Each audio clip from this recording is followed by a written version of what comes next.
오늘 귀한 송교사님께서 우리 교회를 방문해 주셨습니다. 지난 주 중에 또 급하게 연락이 되었고 또 귀한 송교사님 모시게 돼서 너무 기쁜데요.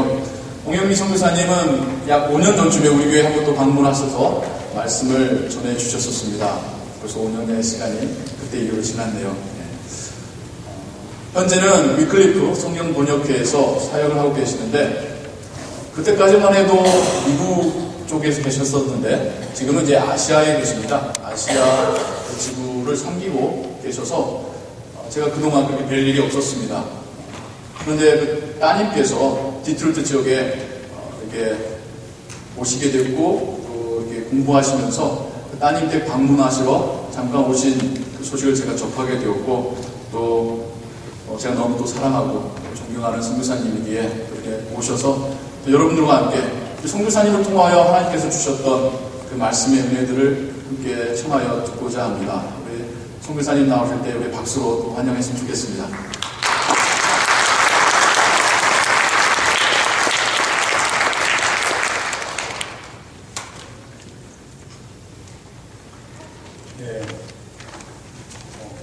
몇 분이나 제가 5년 전에 조사를 왔었나 기억하시겠습니까? 근데 저는 마음속에 그때 방문을 뚜렷하게 기억하고 있고 그리고 그에 대해서 늘 궁금해하고 있었습니다. 이곳저곳에서 여러분 교회가 견고하게 말씀에 서간다는 이야기를 듣고 함께 기뻐하는 그런 사람 중에 하나인데요. 소개해 주신 대로 딸이 MS에 공부하러 오게 되면서 저희는 캐네디안이거든요. 토론토가 집입니다. 그래서 이제 디트로이트 지역을 자주 방문하게 됐는데 그래서 여러분 교회까지 방문하게 되는 뜻밖의 은혜를 오늘 하나님 주시네요. 근데 생각해보면 이 은혜는 항상 뜻밖이에요. 그죠? 우리가 받을 만한 가치가 있어서 주시는 은혜입니까? 항상 하나님께서 그 뜻밖의 주시는 그리고 전혀 받을 자격 없는 저희들에게 주시는 게 하나님의 은혜라는 생각을 해봅니다. 그래서 여러분 저의 방문을 허락해 주신 교회 지도자들에게 감사를 드리고 저 여러분 다시 뵙게 돼서 너무 반갑습니다. 사실 딸을 방문하러 온 거 아니고요. 아내를 방문하러 왔습니다. 아내가 사연이 있어가지고요. 한 2달 정도 이렇게 저랑 헤어져 있었습니다. 아니, 선교사가 왜 아내랑 헤어졌을까 그랬는데, 손자가 하나 있는데, 이 손자를 봐주는 베이비시터가 없어가지고, 이 할머니가 와가지고 지금 베이비시팅을 하는 바람에, 할아버지가 아시아에서 혼자 고독하게 지내게 되는 그런 바람직하지 못한 상황이 발생해가지고요. 그래서 우리, 아내를 좀 구하러 왔습니다. 손자 보느라고 온몸이 아프다고 하는 아내를 구하려고 제가 왔습니다. 가끔 이제 여러분 뵐 수 있게 됐습니다. 꼭 강단에서 말씀 나눌 때가 아니라 그냥 이렇게 여러분 예배 모임 가운데 와서 또 교제도 하고 그러는 사귐이 계속됐으면 좋겠습니다. 제가 이제 성경 번역 선교에서 일하는 거를 아시는 분들께서는 이제 여러분이 많이 만나셨던 선교사님의 안부를 물어보시더라고요. 그래서 제가 그분 안부부터 전하고 하겠습니다. 정민영 선교사님을 여러분 자주 만나셔가지고 그분이 또 이제 이 미시간 지역에 공부하시고 이렇게 일하신 적이 있으니까 궁금해하시는데 지금은 이제 국제부의 부대표로서 일하고 계십니다. 굉장히 높은 자리인데요. 저희는 높은 자리라고 생각 안 하고 그냥 다른 역할이라고 생각합니다. 제가 정성사님의 역할을 존중하지 않아서가 아니라 그냥 다른 역할을 하는 거죠. 하나님 나라 안에 일은 큰 일이 없습니다. 항상 그냥 네가 작은 일에 충성했으니 이렇게 말씀하시는 거 보면 여러분 교회 안에 우리의 큰 종이다, 귀한 종이다 이런 말은 사람끼리는 나눌 수 있는 얘기지만 하나님 보시기에는 다 박정호 목사님도 그냥 쬐끄만 종이고요. 저도 그냥 귀한 선교사가 왔다 그러는데 그냥 그런 선교사가 온 겁니다. 그죠? 우린 다 작은 그러나 주인의 즐거움에 참여할지어다 그러니까 그게 은혜죠. 하나님의 즐거움에 참여할 수 있도록 우리를 불러주셨으니까. 그죠? 여러분 교회 섬기면서 저 사람이 없으면 우리 교회 쓰러져 라는 말 하는 것은 하나님의 영광을 가리는 것 같아요. 그런 분이 많으셔도 안 됩니다. 그죠? 모두가 다 이렇게 각자의 역할들을 감당함으로써 하나님의 교회가 세워지는 거여야 되지 않을까라는 생각을 해봅니다. 정성희 선생님 소개하다가 왜 제가 그런 또 준비한 데 설교를 했는지 모르겠습니다. 위클리프 성경번역 선교회를 통해서 하나님께서 하시는 일, 또 위클리프 성경번역 선교회와 또 협력하는 많은 교회를 통해서 하는 세계 성경번역 현황에 대해서 여러분에게 간단히 좀 업데이트를 드리고 그 다음에 오늘 말씀을 좀 묵상해 보았으면 좋겠습니다. 성경번역 사역에 대해서 아주 이렇게 깊은 관심을 가지고 기도하시는 분도 있겠지만 most probably 여러분 대부분은 야야야 성경번역 중요하지 있어야지 나도 한두 사람 좀 알지 라고 하는 그런 정도의 관심이 아닐까라는 생각하는데 사실은 제가 말씀드린 것은 위클리프를 통한 성경번역 현황이라기보다는 하나님의 나라가 이 땅 가운데 어떻게 이루어지고 있는지에 대한 업데이트라고 보시면 더 좋을 것 같습니다. 전 세계에 6,918개의 언어가 있습니다. 6,918개의 언어를 한 2만 몇천 종족이 이제 사용하고 있는 거죠. 그렇죠? 그 중에 이제 한국어가 하나입니다. 이 6,918개의 언어 중에 이게 이제 충격적인 통계죠. 신약과 구약을 다 가지고 있는 언어가 513개밖에 되지 않습니다. 작년 말 현재. 그러니까 여러분 이제 많은 질문이 생기죠. 그러면 도대체 6,918개 중에서 513개만이 66권의 성경을 가지고 있다면 나머지 언어는 어떻게 된 거냐? 이게 언어의 문제가 아니라 이제 나머지 언어를 사용하는 영혼들에 관한 문제죠. 그죠? 하나님의 계시가 성경 가운데 온전하게 드러났는데 513개 외의 언어를 쓰는 그런 영혼들은 그러면 하나님을 어떻게 아느냐? 그곳에 있는 교회들은 어떻게 제자 양육을 하고 있느냐? 라고 하는 것이 이제 문제죠. 굉장히 중요한 문제입니다. 그래서 제가 5년 전에도 분명히 얘기했을 텐데 여러분 모두 다 이제 집을 팔고 이제 아이들을 이제 정리하시고 그 다음에 이제 파푸아뉴기니나 인도네시아나 중국이나 어디 가십시다 라고 얘기하지 않았고요.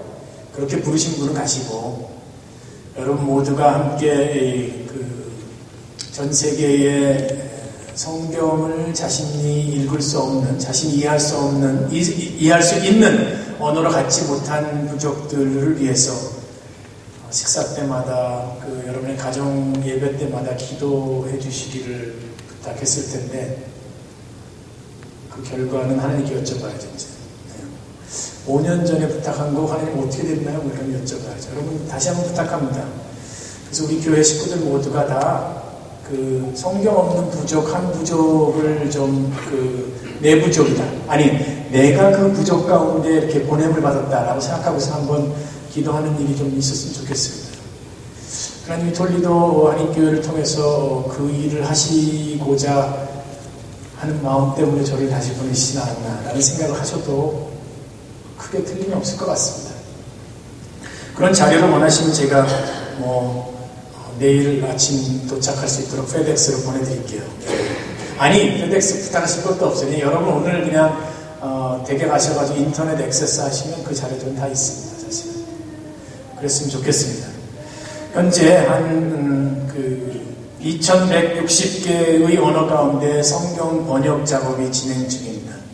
또 어떤 프로젝트는 이제 개정 작업이죠. 새롭게 만드는 작업.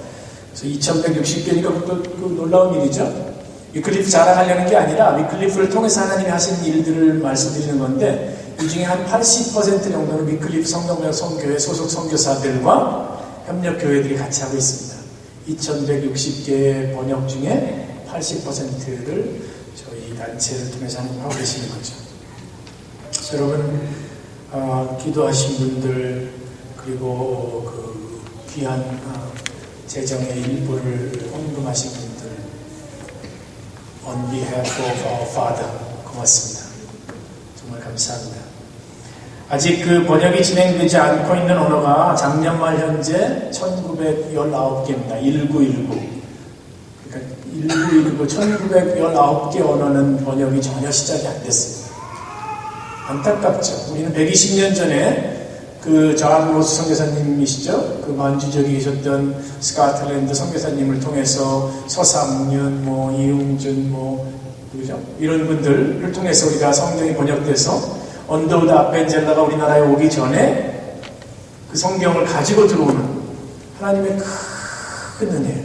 큰 은혜는 정말 아무리 길게도, 아무리 크게 해도 성경을 다 얘기할 수 없는 그 큰 은혜를 입었는데, 저희는 이 받은 성경을 전하는 데에는 참 아직 전심을 못 쏟고 있는 것 같습니다.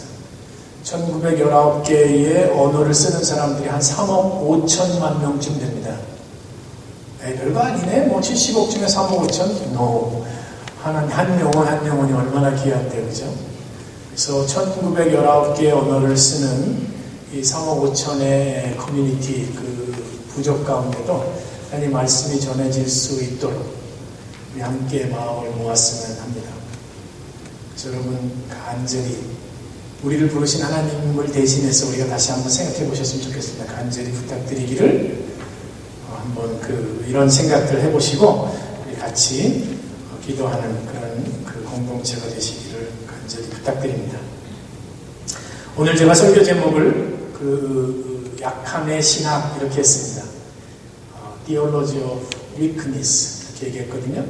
여러분 이거 조금 이렇게 낯선 이야기가 될 겁니다. 그리고 여러분이 기대하는 메시지가 아닐 수도 있다는 생각이 들어요.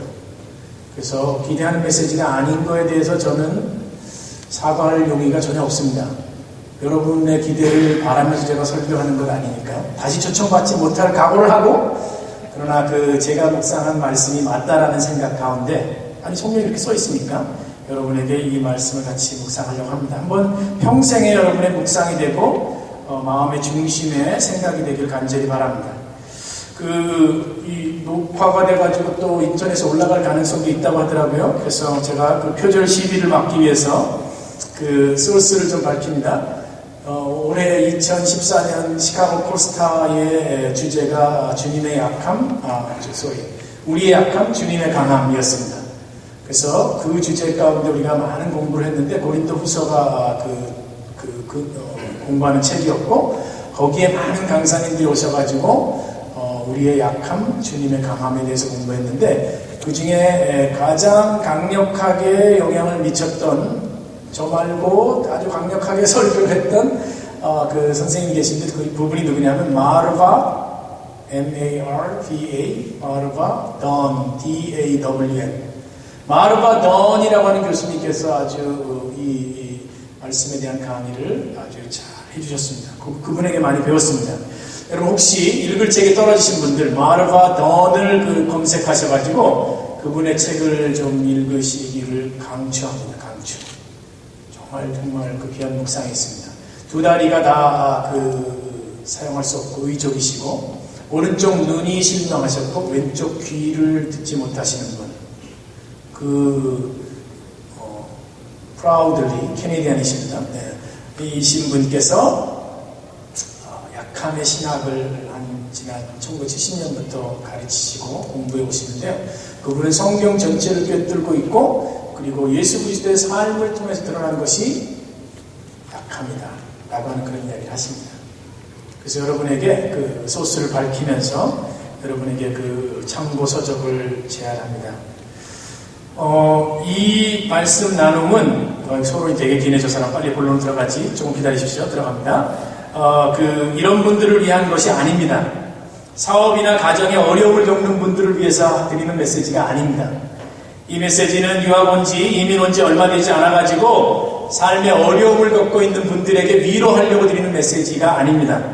이분은 이 메시지는 연로하셔가지고 나는 정말 내가 한 30대, 40대, 50대처럼 정말 청력, 시력, 그 다음에 관절, 그 다음에 에너지 레벨 아무 문제가 없었으면 좋겠다 라고 하는 그런 젊은 시절을 그리워하시는 분들을 위한 위로의 메시지가 아니고요. 또한 내게 하나님의 능력이 머물게 하려면 이런 생각을 가져야 돼. 하나님의 능력을 초대하기 위한 조건적인 나의 삶의 반응이야 라고 하는 그런 메시지도 아닙니다. 이거는 피조물로서 살아갈 때 가져야 될 마음가짐에 대한 이야기입니다. 그러니까 우리가 평생 늙었거나 젊었거나 강하거나 육체적으로 강하거나 아니면 연약하거나 아니면 경제적으로 부유하거나 아니면 가난하거나 교육을 많이 받았거나 아니거나 사업이 잘 되거나 아니거나 가정 환경이 평안하거나 많이 힘들거나 상관없이 늘 가져야 되는 생각이 이 생각입니다. 그러니까 이 theology of weakness는 평생에 우리 삶에 가져야 될 그런 생각입니다. I am weak 라고 하는 생각. 그런 생각을 여러분에게 전달합니다. 그러면서 이제 우리가 고린도후서 12장 9절과 10절을 펴시고 이제 우리가 한번 그리고 그 미디어실에서는 한번 그 본문을 한번 이렇게 파워포인트에 계속 이렇게 띄워놓으시고 가끔 이렇게 보실 수 있도록 도와주시면 오늘 말씀을 공부하는 데 도움이 될 것 같습니다.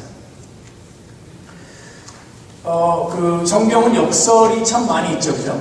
역설이 많이 있는데 기독교의 가르침은 세상의 가치관과 대치되기 때문에 그 기독교의 그 가치관을 담고 있는 성경을 읽으면 읽을수록 뭐 이게 하나님의 가르침이란 말이야? 내가 이걸 따라야만 할까라고 하는 생각, 그런 생각이 많이 듭니다. 너 높아지길 원하니 낮아져야지, 그렇죠? 너 살길 원하니 죽어야지, 그렇죠? 이런 것들이 성경에 참 많이 있습니다. 그러니 그 모든 것을 구원받기 원하니 네가 가지고 있는 모든 것을 정리해라. 그리고 그 하나님의 나라가 담겨 있는 그것을 그 땅을 그 논밭을 사라. 라고 하는 그런 이야기로 성경의 그 역설들이 가득 차 있는 것을 보게 됩니다. 그 고린도 후서를 쭉 읽다 보면 이 역설이 대표적인 역설이 오늘 이겁니다. 그 약함 가운데 임하시는 주님의 강함이라는 것이 고린도 후서의 그리고 바울의 티올로지 아니 그 성경의 가르침 가운데 이 이야기가 두드러지게 나타나는 것을 보게 됩니다. 오늘의 이야기는 이렇게 진행됩니다. 바울이 그 자기 몸에 육체에 가시가 있었답니다. 그렇죠? 육체의 가시. 여러분 육체의 가시는 어떤 게 있으신지요? 저도 뭐가 있습니다. 바울이 자기 삶에 있는 이 어려움을 주님 앞에 없애달라고 간절하게 기도를 했습니다. 몇 번을요? 3번을. 근데 이 3번이라고 하는 것은 반복적으로 지속적으로 간절하게 했다는 그런 의미를 상징한다고 보실 수 있습니다. 그렇게 했을 때 하나님께서 대답하시는 것이 오늘 읽은 본문의 말씀입니다. 바울아, 내가 너에게 해주는 말에 귀를 기울여라. 바울아, 내가 네 기도를 들었다. 이제 내가 너에게 응답할게. 내 은혜가 너에게 충분하단다. 한번 이 마음을 여기까지 읽고 이제 스탑을 한번 해봅시다. 하나님과 바울의 이 인터랙션이 어떤 게 일어나는가 한번 생각을 해보시기 바랍니다. 성경을 읽을 때 쭉 읽으면 정말 많은 걸 놓치는 것 같아요. 성경은 정말 쉬어야지 돼요. 읽으면서 쉬고, 읽으면서 쉬고. 아니, 이 상태에서 하나님과 바울 간의 관계를 한번 생각해 보시기 바랍니다. 나를 핍박하는 예수 그리스도를 핍박한 거죠. 예수 그리스도를 핍박한 건데, 사실은 바울이 예수 그리스도 자체를 핍박한 게 아니라 예수 그리스도를 믿는 사람들을 핍박하는, 그러니까 믿는 사람을 핍박하는 게 예수님을 핍박하는 거예요. 그죠? 그 바울을 하나님께서 변화시켜가지고 사울에서 바울로 변경한 후에 이제 그 하나님의 종으로 이방인을 위한 종으로 세운 그 하나님의 마음에 그 합한 이런 사람을 이제 그 착한 종이 하나님께 삶을 드리는 종이 하나님 그런데 부탁이 있습니다. 제 삶의 이 아픔을 이 고통을 좀 없애주십시오. 그게 뭔지 모르겠어요. 성경이 얘기 안 합니다. 그냥 신학자들이 눈의 안질이었다고 생각하고 눈의 안질, 눈의 병이었다고 생각하기도 하고 혹시 간질병 환자는 아니었을까? 혹은 뭐 이런 추측이 있지만 no one knows. 뭐였는지 모르겠어요. 바울이 얘기한 그 육체의 가시가 뭔지 안 얘기해 주는 게 좋은 것 같아요. 왜냐하면 우리 삶에 있는 모든 것들을 그냥 가시라고 생각할 수 있는 것 같아요. 하나님 안에서 우리가 가지고 있는 모든 약함을 그냥 가시라고 하는 성경의 이 그 대명사로 얘기하고 있는 것은 아닌가라는 생각이 듭니다. 여러분의 삶의 곤고한 모든 것들을 이 가시로 연결해도 괜찮을 것 같은, 그래서 오히려 성경이 디테일하게 얘기 안 해주는 게 더 감사하다는 생각도 듭니다. 그런 이야기를, 그런 이 가시를 없애주십시오라고 하나님께 간절히 부탁할 때 하나님께서 이제 응답합니다. 바울아, 이제 그만 얘기해라. 그만 기도해라. 내가 너 첫 번째 기도할 때 들었어. 그거를 over and over and over and over and over, 새벽 기도 때마다, 40일 작정 기도 때마다, 1천 번째 때마다 안 해도 돼. 괜찮아. 내가 다 들었거든. 그때 너의 마음을 담아가지고 신음하며 나에게 요청해서 내가 들었어. 그런데 이제 내가 대답할게. 그 가시가 없어지지 않았어. 내가 그 가시가 없애지 않아가지고 뭐 이럴 수도 있겠죠. 하나님 마음 가운데 Thank you for trusting me. 아까 1부에서 또 영어로 얘기할 때는 설교가 영어가 안 나오더니 또 2부에서 또 한국말 설교도 영어가 나오는 이런 엉뚱한 상황은 뭡니까? 나를 믿어줘서 고맙다. 내가 너 가시를 없애줄 수 있다는 그런 그 신뢰를 나를 하는구나. 뭐 이런 농담도 하셨을지도 모르겠어요. 그죠? 이 농담의 상황은 아니지만 하나님 마음 가운데 그럴 수도 있겠죠? 근데 바울아, 내 능력을 신뢰해서 좋은데 내가 너한테 대답하는 말을 잘 들어라. 내 은혜가 너에게 충분하단다. 저는 굉장히 그 문장을 오랫동안 생각했습니다. 제가 그 서대문구 홍제동 산골짜기에 살 때도 물이 안 나오는 곳에서 아주 빈민촌에서 그 육성회비 300원을 내지 못해가지고 가난한 그 마을에 살 때도 하나님의 은혜는 충분했습니다. 제가 20대에 굉장히 방황하는 시절을 살았을 때에도 하나님의 은혜는 충분했습니다. 제가 그 선교사로 부름받고 정말 어찌할 바를 몰라가지고 저 같은 사람 불러서 어떻게 하실래요? 라고 할 때에도 하나님의 은혜는 충분했습니다. 지금 아시아 태평양 지역에 와가지고 20개 단체를 훈련하는 일에 하나님 제가 할 수 없다는 거 알면서 왜 이러세요? 라고 할 때에도 하나님의 은혜는 충분합니다. 하나님의 은혜는 항상 충분합니다. 우리는 하나님의 은혜에 대해서 결핍증이 있는 것 같아요. 그죠? 하나님이 뭔가 우리에게 뭐 빚졌습니까? 하나님의 은혜에게 뭐 예수 그리스도를 주신 것 외에도 하나님께서 더 뭐 여러분에게 빚졌다라고 생각하는 그런 멘탈리티가 있다면 하나님께 미안합니다 이렇게 얘기해야 됩니다. 하나님의 은혜는 충분합니다. 하나님께서 그렇게 말씀하십니까? 그러면서 왜냐하면 이렇게 설명해 주십니다. 친절하게도 하나님께서 왜냐하면 My grace is sufficient for you. For 왜냐하면 내 능력은 너의 약함 가운데 완전하기 때문이란다. 그 말은 무슨 말일까요? 네가 약하면 약할수록 내 은혜가 네 안에 가득 차 있단다. 이게 마치 이렇게 실린더의 삼투압 현상이 왜 이렇게 그 평균을 이루는 것처럼, 그죠? 이게 이건 내 삶, 이건 하나님의 은혜. 그러면 내 삶의 약함을 고백할 때마다 하나님의 은혜의 레벨이 올라가는 것 같아요. 그러니까 사실 은혜, 아까 제가 뭐 처음에 조건부로 하나님의 은혜를 입기 위해서 약함을 고백하는 그런 마음은 못될 마음이라 그러지 마세요 라고 얘기했잖아요. 그러나 그런 그 생각도 듭니다. 내가 약하면 약할수록 하나님은 강하시다. 그러니까 이게 세상이 얘기하는 세계관과 얼마나 큰 차이가 있습니까? 그죠? 이게 세계 선교의 심각한 문제를 제기합니다. 이게 선교사가 왔으면 선교 메시지를 하지 왜 그 엉뚱한 얘기를 하나? 라고 생각할 수도 있지만 선교 메시지를 우리 삶 전체가 선교 메시지니까 그런 측면뿐만 아니라 우리가 전통적으로 얘기하는 선교관 가운데도 이거 굉장히 중요한 얘기입니다. 하나님의 선교를 저한테 이렇게 얘기하는 어떤 분들은 그래도 선교사님 뭐 돈이 있어야 선교하는 거 아니에요? 뭔가 뭐 재정이 있어야 선교하는 거 아닙니까? 근데 그런 말 하지 맙시다. 선교는 하나님께서 하십니다. 하나님의 능력으로. 그러니까 톨리도 한인교회 사역은 하나님이 하십니다. 하나님의 능력으로, 하나님의 재정으로. 그러니까 우리가 약하면 약할수록 톨리도 한인교회가 하나님 안에서 We are so weak, we are so fragile 라고 고백할 때마다 하나님께서는 그게 맞다 라고 얘기를 하시는 거죠. 왜냐하면 너희의 약함 가운데 내 능력이 온전하기 때문이다 이렇게 얘기하는 거죠.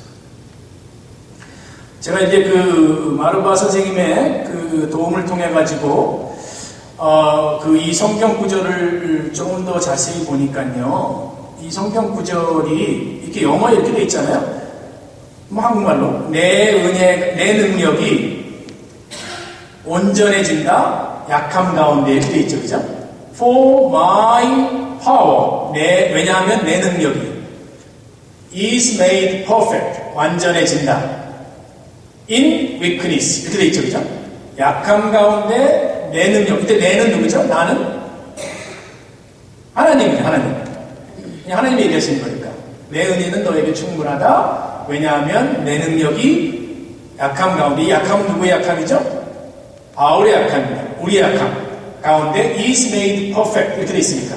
근데요, 이거를 여러분한테 이제 만약에 이거 얘기하고 막 이러면 왜 또 우리를 잠자게 만드나? 또는 뭐 아니면 또 뭐 왜 저 사람이 이렇게 복잡하게 만들지, 그러니까 그걸 다 생략하고, 그래도 뭐 궁금하신다면 저한테 이메일 보내시면 제가 원문을 설명해 드릴게요. 이 번역은 사실 이렇게 번역하는 것이 더 적절하다라고 하는 그런 그 이론이 있습니다. 왜냐하면 너의 능력이 끝이 났다, 너의 약함 가운데, 이렇게 번역하는 것이 더 원문에 가깝다라는 생각이 듭니다. 내 은혜가 충분하다. 왜냐하면 너의 능력이 for your power is brought to an end. 끝이 났다. 약함 가운데. 너의 능력이 약함 가운데 끝이 났기 때문에 너의 능력은 이제 끝났다. 너의 능력은 이제 데드 엔드에 왔다. 너의 능력은 더 이상 기대할 수가 없는 걸 네가 인정하는구나. 그때에 내 은혜가 너에게 충분하다. 이렇게 볼 수 있다는 거죠. 이해가 됐어요? 끄덕끄덕 좀 반응해 주세요. 그렇습니다. 그게 중요합니다. 그러니까 하나님의 능력이 내 약함 가운데 완전해진다라고 하는 번역을 할 수도 있지만, 하나님이 생각하시고 계신 거는 이런 생각은 아닐까라는 그런 제안을 드리는 거죠. 하나님의 바울의 능력이 바울의 약함 가운데 이렇게 끝이 났을 때, 데드 엔드에 왔을 때 왔기 때문에 하나님의 능력이 이제 우리 안에 충분하다는 거죠. 하나님 안에서는요, 굉장히 중요한 비밀입니다. 하나님 안에서는 힘을 빼야 됩니다. 하나님 안에서는요, I am hopeless. 나는 희망이 없습니다. 나는 기진맥진이 아니라 나는 아무런 희망이 없습니다. 나는 진리와 거짓을 분별할 능력도 없고, 나는 유혹을 이길 수 있는 능력도 없고, 나는 삶의 어떤 문제, 그건 자꾸 상관없죠. 어떤 문제도 내가 해결할 수 있는 능력이 없습니다라고 하는 그런 고백, 그 진실된 그 고백이 있을 때에 하나님의 은혜가 가득 찼다는 얘기죠. 저는 87년도에 보스턴에 유학 왔거든요. 제 아내랑 이제 같이 왔습니다. 아내가 임신 중이었는데, 그때 와가지고 이제 한 몇 개월 살면 다 떨어질 정도의 유학비를 가지고 왔습니다.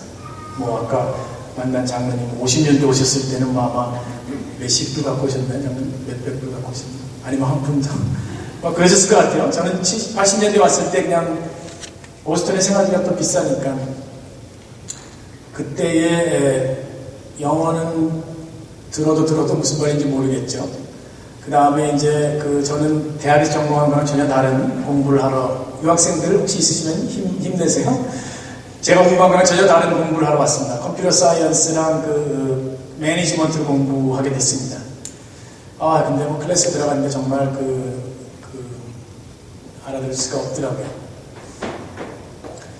가난하죠. 그 다음에 뭐 이제 원 잡, 투 잡스, 쓰리 잡스 뛰면서 이제 생활하고 아내는 임신 중에 또 아르바이트하고 뭐 이러면서 굉장히 고통스러운 삶을 지날 때에 제가 늘 불렀던 찬송이 주 안에 있는 나에게였습니다. 신앙도 별로 없으면서 바라봐야 될 분이 예수님이라는 생각이 자꾸 들어가지고요. 주 안에 있는 나에게 딱 근심이 있으랴. 근데 그 보스턴의 그 뒷골목에 정말 눈물 많이 뿌리면서 그 노래 부르고 다녔습니다. 여러분 많이들 그러셨죠? 릴로케이션 하셔가지고 이곳에 오신 분들 많이들 그러셨죠? 지금도 그러신 분도 있을 것 같아요. 근데 제 생각엔 그때 하나님의 천국을 맛본 것 같아요. 내 안에 아무런 삶을 헤쳐나갈 힘이 전혀 없구나라는 생각이 들었을 때, 그런 것처럼 하나님께서는 우리가 힘이 있는 사람이 되기를 원하지 않습니다. 하나님 우리가 약하다는 것을, 내 안에 희망이 없다는 것을, 내 안에 말씀을 읽어도 이해도 못하겠고 실천할 수 있는 능력이 없다는 것을 인정하기를 그분이 원하시는 거 아닌가. 그래서 바울이 그 기도한 거죠. 바울아, 스탑. 기도 그만해라. 내가 너희가 가시가 없어지길 원하는 건 알겠지만 어느 날 로또가 한번 터져가지고 지금까지 빚진 한 몇십만 불이 좀 한 방에 날아갈 수 있고, 또 그동안 내가 그 후원하고 싶었던 그 선교지에 그 한번 그 보란듯이 선교비 한번 보내고 싶을지 모르겠지만 그게 하나님이 원하시는 것이 아니라 하나님 희망이 없네요. 하나님께서 만나를 주시지 않으시면, 하나님께서 우리 가정 가운데 임재하지 않으시면, 하나님께서 오늘 내가 펴서 읽는 성경 말씀을 가르쳐주지 않으시면, 하나님께서 우리 돌린 한인교회를 인도해 주지 않으시면 우리 희망이 없네요. 그런 것을 하나님께서는 바라고 있다는 생각을 해봅니다. 보십시오. 바울이 이렇게 얘기합니다. 나는 지혜도 힘도 분별력도 옳은 것을 선택할 능력도 유혹을 이길 힘도 없습니다. 지금 닥치는 환난, 능욕, 궁핍, 핍박, 곤란, 이런 것을 이길 수 있는 힘이 전혀 없습니다. 라고 하는 그런 고백을 할 때에 하나님의 능력이 나에게 임한다 라고 하는 그런 고백을 여기 하고 있는 걸 보게 됩니다. 놀라운 메시지죠, 그죠? 이거 굉장히 역설적입니다. 그러니까 여러분, 우리 이런 얘기 하지 맙시다. 우리 공동체 생활 가운데 은근히 학벌 자랑하지 마시고, 은근히 그 사업에 성공하신 거 자랑하지 마시고, 은근히 삶에 안정된 것, 우리 자녀들이 얼마나 성공된 것, 이런 거 얘기하지 마시고, 은근히 내가 가지고 있는 네트워크가 얼마나 대단한지, 내가 가지고 있는 주변의 그 친인척들이 어떤지, 이런 거 얘기하지 마시고, 내 마음 안에 오직 주님을 의지하는 것밖에 없다라고 하는 그런 얘기 합시다. 그럴 때에 하나님의 온전한 임재가 이루어지는 겁니다. 선교도 하나님 인도네시아 교회 어떻게 하실래요? 인도 교회 어떻게 하실래요? 제가 뭘 하길 원하세요? 라고 묻지 않아도 그분은 저보다 비교할 수 없이 많은 만큼 관심이 있습니다. 그렇죠? 그러니까 제가 늘 하나님께 얘기하는 건 그겁니다. 하나님, 저보다 저를 더 잘하신 하나님, 제가 아시아 태평양 지역에 보냄받아가지고 어찌하겠습니까? 하나님의 능력이 저에게 족합니다. 왜냐하면 제 능력은 소진됐기 때문입니다. 제 능력은 끝이 났기 때문입니다. 제 능력은 없기 때문입니다. 원래 없었습니다. 있는 줄 착각했는데 원래 없습니다라고 하는 그런 얘기를 해야 되는 것 아닐까라는 생각을 해봅니다. 한 가지만 더 말씀드리고 마무리 짓게요. 여기 보면 9절 후반부 한번 보시겠어요? 네, 감사합니다. 9절 후반부 잠깐 보시면 이렇게 되어 있습니다.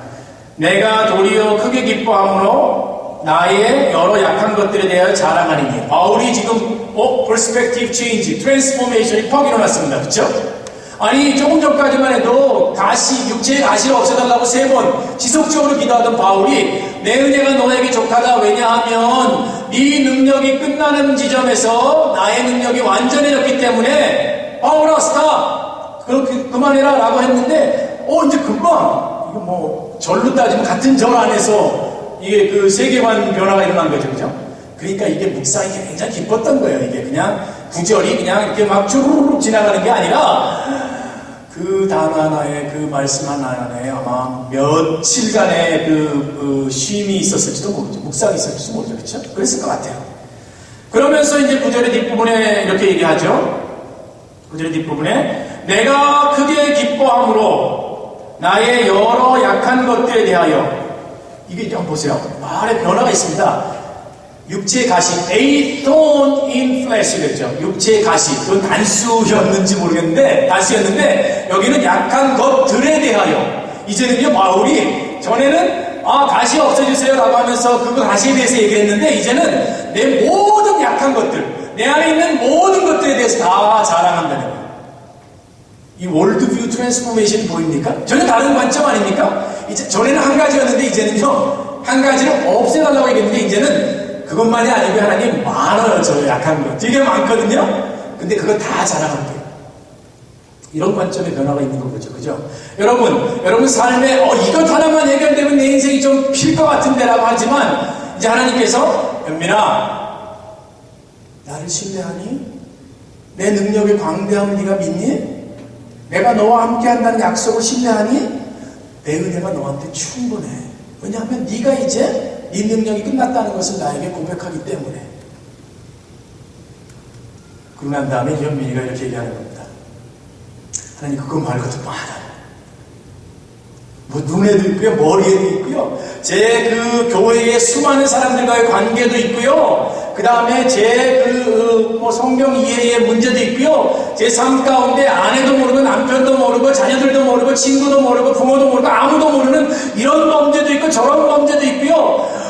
주님 이거 다 어떻게 하죠? 이거 다 얘기할게요. 주님한테 얘기할게요. 이렇게 얘기하는 거 아닙니까? 약한 것들에 대해서 다 자랑하리니 이는 그리스도의 능력이 내게 머물게 하려 함이라.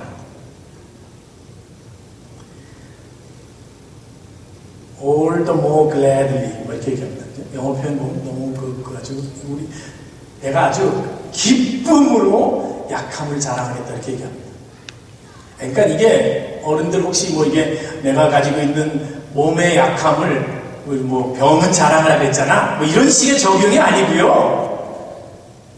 내 몸의 약함을 자랑하면 누군가가 민간요법을 연결해줘가지고 내가 치료받지 이런 식의 적용이 전혀 아니고 내 삶에 하나님이 없이는 감흥이 없습니다. 그런 얘기를 하는 거죠. 그게 이제 바울이 고백하는 겁니다. 우리 모두가 이런 고백이 진실된 고백으로 평생 살았으면 좋겠습니다. 하나님의 약속은 그 약함을 고백하는 백성들에게 하나님의 능력이 늘 함께 한다는 거니까요.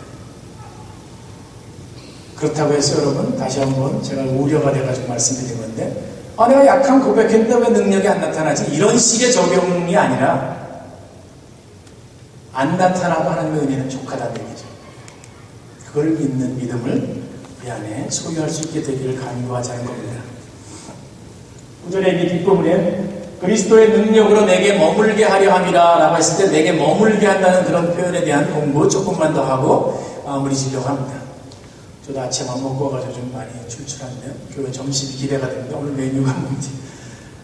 그러니까 공부 한 가지만 더 하고 머물게 하려 함이라. 너무 놀라운 발견이 있습니다.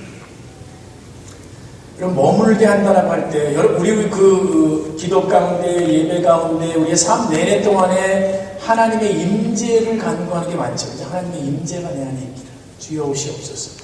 내 안에 내 삶 가운데 우리 교회 가운데. 근데요 이 머문다라고 하는 단어가 하나님의 장막과 관련이 있습니다. 태버네클이라는 단어가 관련이 있습니다. 하나님의 임재를 한다 할 때 하나님의 프레전스 영어로 이렇게 얘기할 수 있지만 하나님의 태버네클 이렇게 얘기할 수 있습니다. 그렇죠? 하나님의 그 장막이 이스라엘 백성들 가운데 12지파의 중심에 있었던 것은 불러내신 이가 하나님임을 잊지 않도록 하기 위해서 12지파의 중심에 이 하나님의 장막이 있었던 거 아닙니까? 그렇죠? 그 의미의 장막, 내 삶의 중심에 임하시는 그 하나님의 장막이라는 뜻이 성경에 이곳저곳에 사용됐는데 제가 몇 가지 용례만 설명드리고 마무리를 하겠습니다. 이게 이제 과거형으로 사용된 때는 언제냐면 요한복음 1장 14절에 보면 말씀이 육신이 되어 우리 가운데 임하셨다 이렇게 됩니다. 말씀이 육신이 되어 우리 가운데 임하셨다. 유진 피러슨의 메시지라는 성경을 보십니까 혹시? 성경은 좀 이렇게 몇 가지 보시는 것도 괜찮아요. 인터넷에 보면 다 있습니다. 아니면 책을 한번 사실 좋고. 메시지라는 성경이 참 제가 보기에는 성경을 이해하기 위한 성경 옆에 이제 그 참고서 같은데 한번 사보세요. 거기에 보면 이렇게 되어 있습니다. 이 요한복음 1장 14절을 이렇게 번역했습니다. 예수님께서 우리 이웃 사람이 되어가지고 우리 마을에 이사 오셨다. 예수님은 성경 번역의 첫 번역자이십니다. 예수님 언제 성경을 번역하셨어요? 그분은요, 말씀을 그분의 삶으로 번역하신 분이십니다. 그렇죠? 말씀이 육신이 되어서 우리 가운데 임하셨으니까 그분은 하나님의 말씀을 삶으로 트랜슬레이션 하신 거죠. 예수님은 저작을 남길 필요가 없습니다. 여러분, 예수님 책을 안 썼습니다. 박정호 목사님 책을 안 쓰는 이유는 예수님 닮아서입니다. 라고 이렇게 핑계대지 마시고, 박정호 목사님 책을 쓰셔야 되고, 예수님은 삶으로 트랜슬레이션 하신 분이기 때문에 책을 쓸 필요가 없었습니다. 그분의 삶 자체가 하나님의 말씀이셨기 때문에. 그렇죠? 그러니까 first translator, 성경의 트랜슬레이션을 하신 분은 그것도 삶으로 하신 분이 예수 그리스도입니다. 그분이 우리 마을에 이사 오셨다는 얘기입니다. 말씀이 우리 가운데 임하신 것은 예수 그리스도로 임하셨다라고 할 때 그 임하셨다라고 하는 것, 그때가 바로 태버네클링 하셨다라고 이렇게 번역이 되어 있습니다.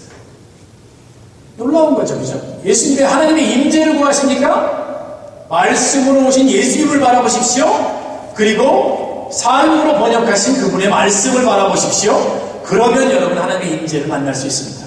하나님의 임재를 우리가 오감을 통한 경험으로 체험할 수도 있습니다. 그러나 거기에만 너무 의존하지 마시고 온전한 계시, 하나님의 말씀 가운데 하나님의 임재가 있다는 것을 다시 한번 믿으시기 바랍니다. 그분의 임재는 말씀 안에 있습니다.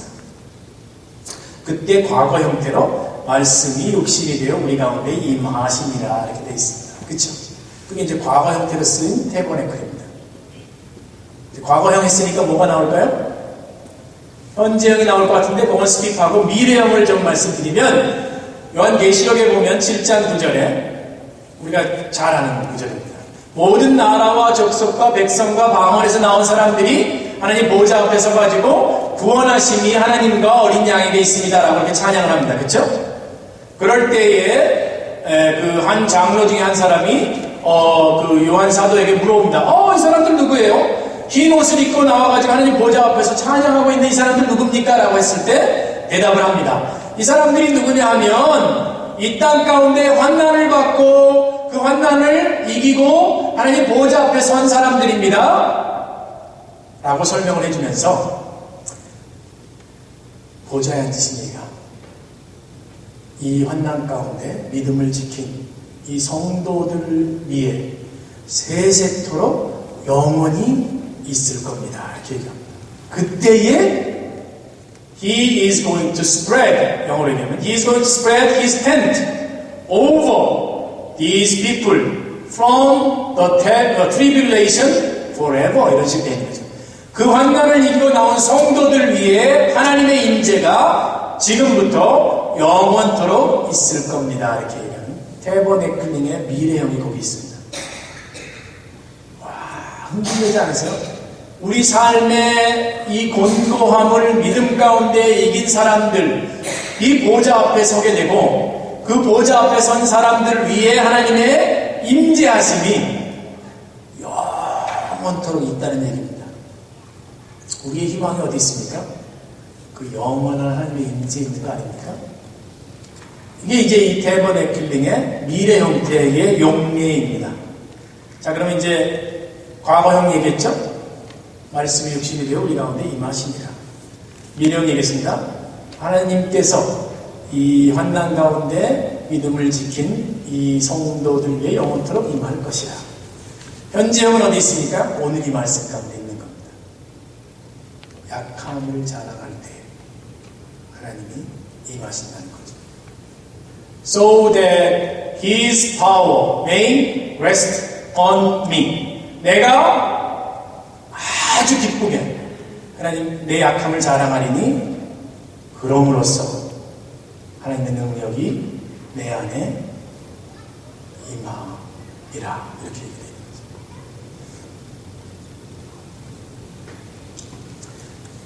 그래서 여러분 이런 묵상을 여러분과 나누고 싶었습니다. 제 얘기를 정리하면 이런 것들입니다.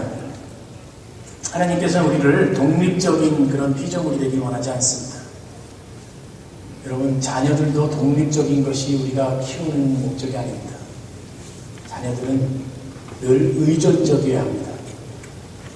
그렇다고 해서 캥거루족이 돼가지고 맨날 내 집에 계속 살라는 게 아니라 하나님께 의존적인 그런 자녀를 키우는 것이 교육의 목적입니다. 이해가 되세요? 크리스천 에듀케이션의 포커스는 하나님께 전적으로 의존하는 그런 백성을 만드는 것이 크리스천 에듀케이션입니다. 하나님 없이는 나는 전혀 살 수가 없습니다라고 고백하는. 아니 물고기가 사실 자기가 젖어 있는 걸 모르듯이 전 삶을 통해서 하나님께 전적으로 의존하는 것이 당연한 그런 삶을 사는 것이 크리스천 에듀케이션의 목적입니다. 여러분 하나님께 독립적이 되면 안 됩니다. 하나님은 우리에게 늘 하나님께 의존적이 되길 원하십니다. 그걸 기뻐하십니다. 내 분깃을 주세요 라고 하면서 자기 걸 챙겨가지고 나와가지고 그냥 사는 그 아들을 바라보면서 하나님은 너무 마음 아파하십니다. 집안에 있음에도 불구하고 아버지와 아무런 관계를 갖고 있지 않고 그냥 농사일 열심히 하고 있는 하나님과의 관계가 없는 그 아들 때문에 아버지는 아파합니다. 이건 지금 교회 안에 있느냐 없느냐의 문제가 아니라 하나님을 온전히 의지하느냐 안 하느냐의 문제입니다. 그래서 마태복음 5장 3절이 뭐라고 했죠? 전국이 저들에게 있나니 누구에게? 마음이 가난한 사람들에게. 이게 그 말입니다. 제가 이야기하는 그 말입니다. 하나님을 전적으로 의존하는 자에게 천국이 온전히 이루어지고 저 있다라고 현재형으로 되어 있습니다. 그렇습니다. 전국이 우리에게 이루어지는 것이 아니라 마음이 가난한 사람은 천국이 저들의 것이다. 피어리어드 마침표 이렇게 되어 있는 거죠. 우리가 강하기 위해서 기도하는 것이 아니라 우리의 약함을 자랑하는 삶을 살기를 하나님이 원하십니다. 어떤 사람들은 여호수아 1장 9절은 뭐 강하고 담대하여라 이러지 않았습니까? 그러니까 우리가 강해야죠. 예, 우리 강해야 됩니다. 근데 그 강함의 cause, root cause, 근본적인 이유가 뭐냐면 그분의 강함 때문이라는 거죠. 그거를 동의하시는. 그러니까 이렇게 말하는 게 맞는 것 같아요. 하나님께 무릎 꿇는 자는 세상에서 늘 강합니다. 그런데 하나님께 무릎 꿇지 않는다는 세상에서조차도 버림받을 것입니다. 세상을 이길 수 있는 힘이 없기 때문에. 그건 제 말이 아니라 바이올라 총장을 했던 그분의 말입니다. 늘 하나님께 무릎 꿇는 자, 약함을 하나님께 고백하는 자, 그런 삶을 사는 우리가 되길 바랍니다. 여러분, 모든 글래들이 더 기쁘게 하나님을 자랑하시고 나의 약함을 인정하시고 하나님 앞에 고백하시는 여러분 되시기 바랍니다. 약함의 신학이 무슨 말인지 이해가 되시죠? 멋들어지게 하려고 하는 것이 아니라 하나님께서 우리에게 바라시는 마음인 걸 받아들이시고 평생 하나님 내 유일한 희망은 하나님께만 있습니다. 이렇게 살아가는 우리 모두가 되시길 주의 이름으로 축복합니다. 같이 한번 기도하겠습니다. 하나님, 제 자랑이 헛된 자랑이었음을 고백합니다. 하나님, 제가 약함을 고백하지 않았던 그의 삶을 사과드립니다. 하나님, 앞으로 평생 저 약함을 주님 앞에 내어놓고 하나님의 임재가 그 안에 있다는 것을 신뢰하는 그런 삶을 살아가게 도와주시옵소서. 그런 교회가 되게 해주십시오. 우리 한 1분만 짧지만 간절하게 한번 마음에 쏟아나는 고백을 한번 주님께 할까요? 같이 기도하겠습니다.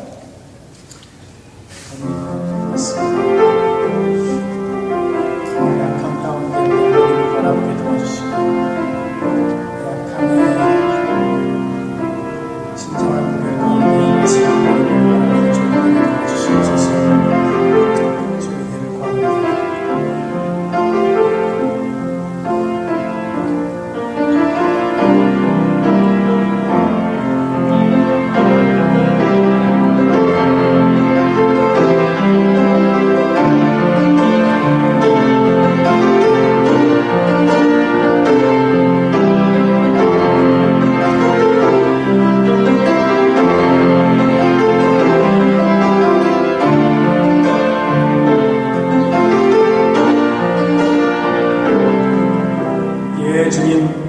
오늘 말씀해 주신 것 그대로 살기를 소원합니다. 이것조차도 잊어버리는 약함이 저희 안에 있음을 고백하고 성령님께서 우리에게 늘 상기시켜 주시기를 소원합니다. 우리 교회의 하나님의 섬김도 그리고 제 삶과 가정의 하나님의 섬김도 이 약함의 인정과 약함에 대한 자랑 가운데 진행되게 하시고 그 가운데 우리 하나님의 제한 없는 능력이 그 형용할 수 없는 능력이 제한 없이 드러나는 그런 하나님의 목회가 되기를 간절히 소망합니다. 예수님의 이름으로 기도합니다. 아멘.